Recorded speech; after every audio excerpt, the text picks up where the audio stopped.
সংস্কারের সুপারিশ পুরোপুরি বাস্তবায়ন পরবর্তী রাজনৈতিক সরকারের উপর নির্ভর করছে বলে জানিয়েছেন দুর্নীতি দমন ও গণমাধ্যম সংস্কার কমিশনের দুই চেয়ারম্যান।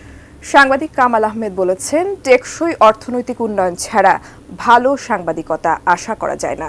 প্রধান উপদেষ্টা প্রেস সচিব শফিকুল আলম বলেছেন, সরকার কাউকে নিউজ না দিতে নির্দেশনা দিচ্ছে না।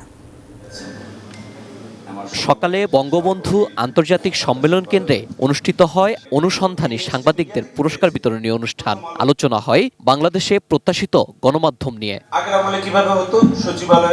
প্রধান উপদেষ্টার প্রেস সচিব শফিকুল আলম বলেন, গণমাধ্যমের স্বাধীনতাকে প্রাতিষ্ঠানিক রূপ দিতে কাজ করছে অন্তর্বর্তী সরকার। গণমাধ্যমের স্বাধীনতায় সরকার হস্তক্ষেপ করছে না।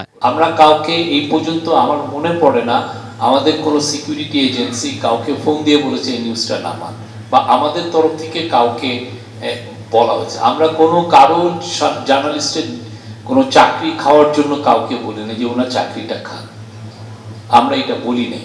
বিগত সময়ে জাতীয় নিরাপত্তার নামে আড়িপাতার মাধ্যমে নাগরিকদের ব্যক্তিগত স্বাধীনতায় হস্তক্ষেপ করার সমালোচনা করেন নিউজ সম্পাদক নুরুল কবির। তিনি বলেন, সাংবাদিকরা চাহিদা অনুযায়ী বেতন পাচ্ছেন না।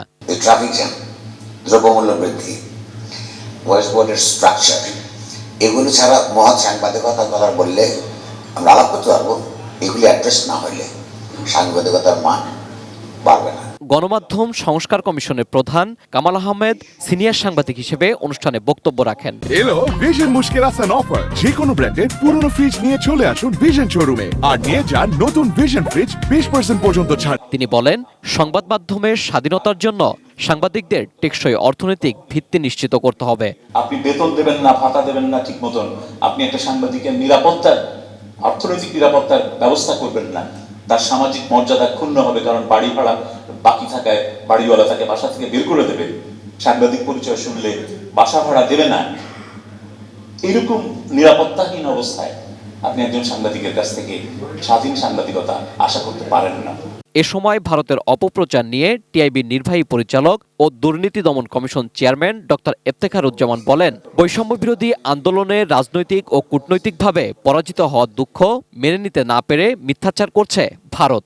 অভাবনীয় পরাজয়ের যে মুখোমুখি যে পরাজয় বরণ করতে বাধ্য হয়েছে তার পলিটিক্যাল এবং ডিপ্লোম্যাটিক পয়েন্ট অফ ভিউ থেকে, সেটি ভারত সহজভাবে মেনে নিতে পারছে না। গণতন্ত্রের সাথে স্বাধীনতা সহ অন্যান্য ক্ষেত্রে বাস্তব পরিবর্তন কখনই সম্ভব হবে না যতক্ষণ পর্যন্ত বাংলাদেশের রাজনৈতিক সংস্কৃতি এবং আমি যোগ করব আমলাতান্ত্রিক সংস্কৃতিতে ইতিবাচক পরিবর্তন না আসে। অনুষ্ঠান শেষে অনুসন্ধানী সাংবাদিকতায় 2024 সালের বিজয়ীদের পুরস্কার তুলে দেওয়া হয়। এমন তথ্য প্রকাশ করা হয়। Mujahidul Islam, ATN news, Dhaka.